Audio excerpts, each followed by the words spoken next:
Tecno Camon 40 Pro 5G ini nggak kalah sama yang versi murahnya Camon 40 biasa, bikin ngerusak harga market ya. Di harga segitu ini HP paling premium feeling yang pernah gue coba review sih. So mari kita langsung aja bahas di Camon 40 Pro 5G.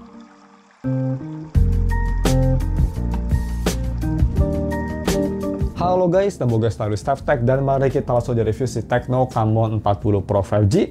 Jadi untuk pertama langsung aja kita bahas harga dan speknya. Harga sendiri dia di harga 3,7 juta, itu pas flash sale. Sekarang sih kalau gue lihat di harga segitu ya, 3,8 jutaan, RAM 8GB, dan internal storage 256GB. Semua link bakal gue taruh di deskripsi, termasuk link wallpaper si VB juga ya. Jadi untuk spek sendiri kita langsung bahas aja cepat. Dia pakai chipset yang menurut gue significantly faster than sebelumnya yang di Camon 40 pakai MediaTek 7300, lebih cepat. Terus dia punya layar udah di baut Corning Gorilla Glass 7i, terus udah ada baterai yang besar banget 5200 mAh baterai, dan yang bikin unik ini ada bypass charging ya. Jadi buat gaming bisa dinyalain fitur tersebut.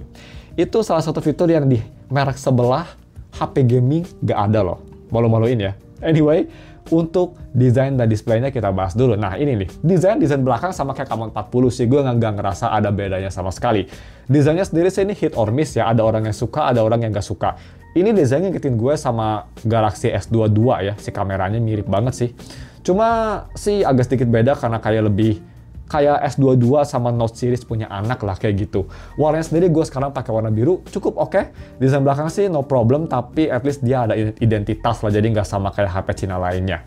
Sedangkan layar depan dia ini kerasa mewah banget, karena memang Camon lebih ke mewah ya, dia itu yang ditonjolkan di line up Camon.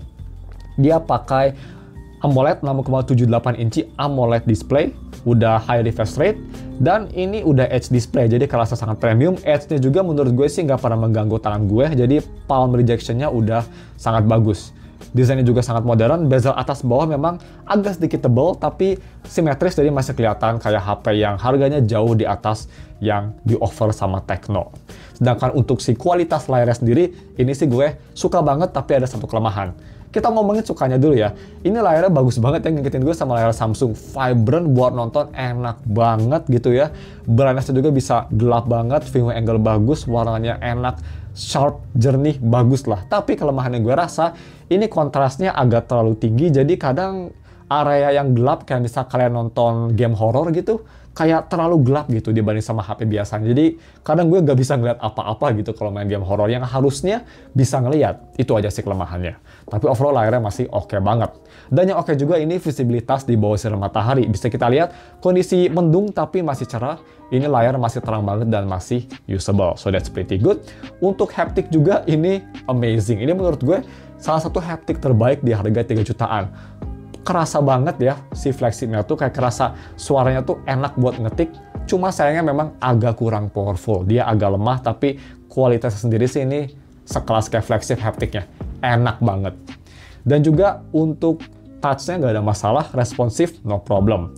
Biometric dia pakai in-display fingerprint optikal yang posisinya memang kayak HP Cina lainnya. Gue sih nggak suka ya posisinya di bawah. Nggak tahu kenapa HP Cina suka banget posisinya di bawah banget. Tapi it's okay. At least kecepatannya cukup cepat dan cukup akurat. Untuk harganya sih udah oke. Nggak secepat kayak OnePlus atau Xiaomi yang harganya jutaan-jutaan ya pasti. Tapi di harga 3 jutaan udah oke. Terus untuk audio quality, ini juga yang surprisingly sangat bagus. Pertama kita bahas yang biasa aja dulu lah ya. Audio quality via 3.5mm to USB Type-C pakai converter. Gua tes pakai Tangzu Zuan New seperti biasa. Amplifiernya biasa aja. Di volume sekitar 75% baru keras ya, sama seperti HP mid lainnya ya, HP biasa aja lainnya. Tapi kualitasnya cukup oke lah. Dia powerful, soundstage oke. Terus separasinya bagus, vokalnya juga cukup bagus lah. Dan kita moving on ke yang bagus banget, yaitu speakernya. Speakernya dia udah support Dolby Atmos dan atas bawah ya, jadi nggak pakai earpiece. Ada speaker sendiri di atas earpiece-nya itu loh, di bezel atasnya. Suaranya sendiri ini cukup bagus, dia suaranya lebih ke arah V-shape, jadi bassnya memang kedengeran banget, suaranya lebih ke arah bassy, tapi masih clear dan instrumen masih cukup kedengeran, overall masih kerasa hidup dan rich suaranya. Cuma, ada cumanya. Ini soundstage-nya agak sedikit sempit gue rasa, jadi kadang kalau nonton yang kayak menggelegar gitu tuh kerasa kayak narrow banget suaranya. Ya untuk lebih detailnya ini dia speaker testnya. Kalian langsung denger aja sendiri deh, check it out.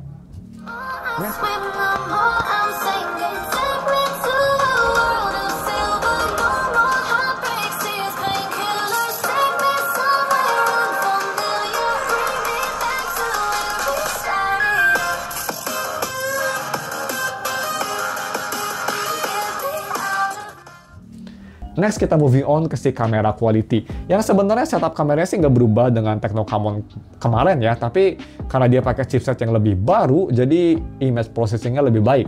Kamera setup sendiri belakang dia setupnya dua kamera, 50 megapiksel main dan yang kedua 8 megapiksel ultrawide, dan kamera depan dia sama 50 megapiksel juga. Bisa nge-record sekarang udah bisa di 4K 30 ya, berkat chipsetnya dibanding yang kemarin yang lebih murahnya hanya 2K. Cuma kamera ultrawide sayangnya hanya di 2K juga, nggak bisa sampai 4K dan nggak bisa gue dekati lensa kalau di 1080p 60 sayangnya.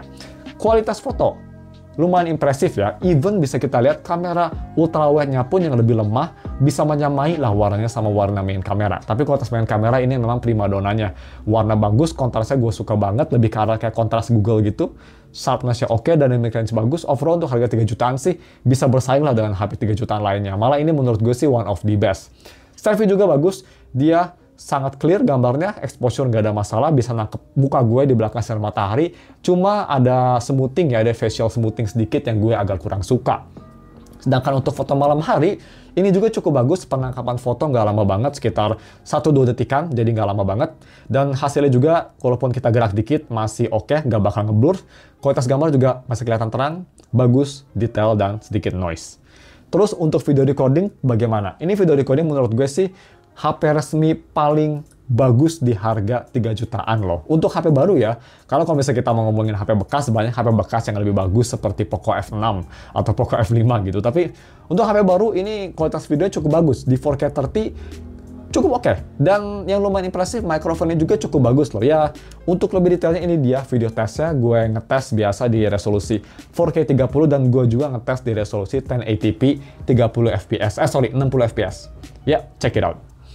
Gimana? Oke guys, ini video recording pakai resolusi 4K 30 fps di Tecno Camon 40 Pro 5G. Yap, ini pastinya bakal lebih bagus dari Tecno Camon biasa ya, yang 40 biasa. Mikrofonnya juga untuk Tecno sih lumayan bagus tuh, 3 jutaan. Dia ngezoom 2 kali, maksimum zoom dia bisa 10 kali ya.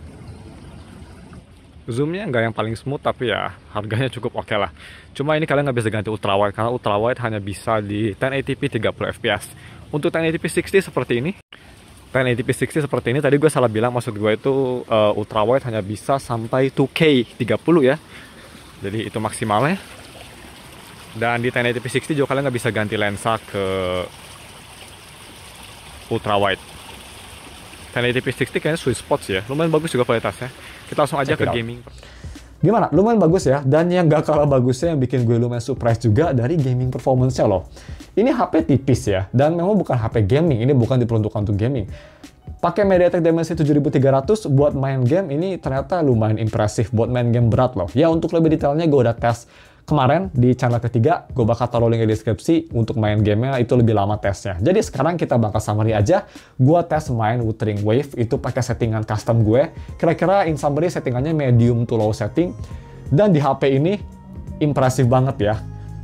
Smooth banget. Gak ada stutter, FPS memang gak 60, kira-kira sekitar 30-40 maksimal, tapi enjoyable, no stutter, responsif, enak lah main di HP ini. Untuk HP yang bukan untuk HP gaming, enak banget. Dan yang bikin impresif juga, ini belakangnya gak cepet panas loh. Gue main 15 menit pun hanya hangat aja, jadi coolingnya juga ini impresif.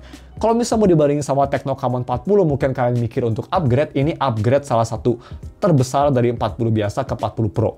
Gaming performance-nya much better. Rhythm game juga nggak ada masalah. Kita main Wuthering Wave, main Bandori di lagu paling tinggi, settingan standar, oke, nggak ada stutter, smooth, responsif, dan nggak ada masalah. Yang ada masalah cuma skill gua aja sih. Terus bagaimana untuk UI-nya? UI, jujur ya, pas Tecno pertama kali masuk Indo, gue sih paling nggak suka HiOS-nya Tecno, karena kayak nggak jelas, half-baked, aneh lah amburadul. Sekarang HiOS 15 menurut gue udah lebih bagus, apalagi introduction Ella atau personal assistant ya, AI-nya. Ini salah satu HP AI termurah ya. Camon 40 masih AI termurah, tapi ini AI-nya sih udah bagus banget ya. Jadi AI-nya ini komplit banget. Kita sedikit in summary aja ya. Kalau misalnya kita ke setting, di sini kan bisa lihat ada AI apa aja di Tecno AI. Dan ini cukup komplit ya. Ada call assistant, Ella Voice, dia pakai DeepSeek, jadi lumayan pintar. Writing assistant kayak di Samsung AI Note gitu, dan ada salah satu search juga. Ini fitur yang gue paling sering pakai ada di sini. Bagus banget ya. Udah ngalahin Apple, karena Apple menurut gue sih yang pakai kamera itu nggak sebagus Circle to Search menurut gue. Jadi udah komplit banget AI-nya, untuk harganya apalagi udah sangat impresif. Tapi yang lebih impresif menurut gue sih dari day-to-day performance-nya sendiri. HP ini day-to-day performance-nya menurut gue harusnya Tecno Camon 40 kayak gini. Karena Tecno Camon 40 menurut gue day-to-day-nya gak enak.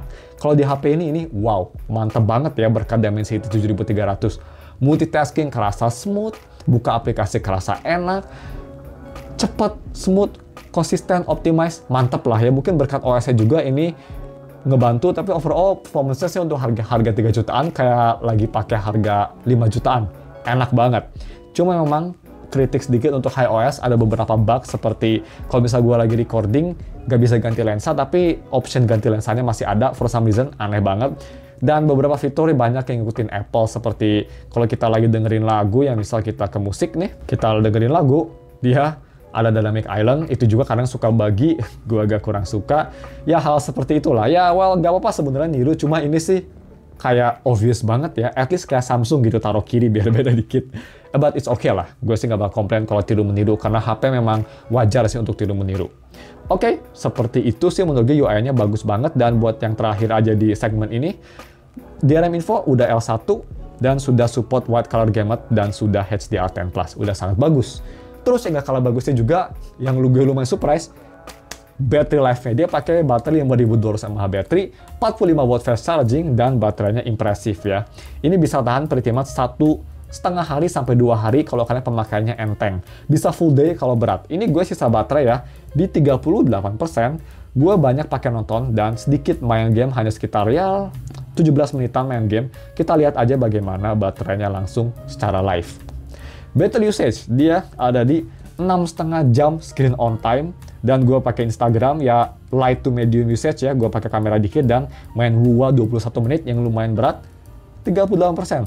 Ini kalau misalkan nggak main WoW mungkin bisa sampai berapa screen on time, 8 jam ya, jadi udah sangat bagus. Dan battery feature-nya juga ini lumayan komplit ya, ada battery health, kalian bisa lihat battery health kalian, ada charging protection juga, jadi ya iOS walaupun banyak fitur yang niru Apple, tapi banyak fitur yang niru Apple-nya bagus juga ya, kayak battery health gitu loh. Itu di S24 Ultra gua aja kan nggak ada, tai banget.